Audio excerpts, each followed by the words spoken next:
Sir యాక్చువల్గా చాలామంది తెలుగు రాష్ట్రాల విద్యార్థులకు ఇప్పుడు ఏమైందంటే టాప్ కోచింగ్ ఇన్స్టిట్యూట్ ఏది, ఎలాంటి కోచింగ్ సెంటర్ ఎంపిక చేసుకోవాలి అన్న ఆలోచన సతమతం అవుతుంటారు సార్. అవును. మీరు కోచింగ్ సెంటర్ల విషయంలో మీరు ఇచ్చే సూచన సలహాలు ఏంటి సార్?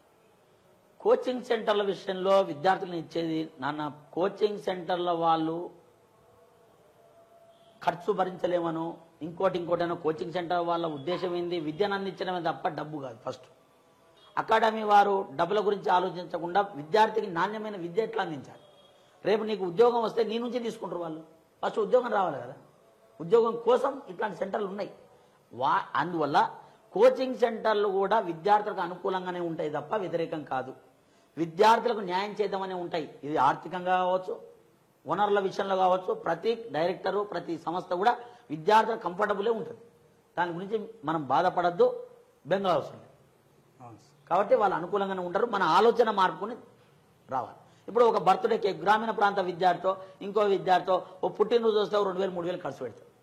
అట్లాంటివి ఎన్నో అనవసరమైన ఖర్చులు తగ్గించుకో. ఆ ఖర్చులు తగ్గించుకో, ఉన్న ధనాన్ని దీనికి ఉపయోగించుకో.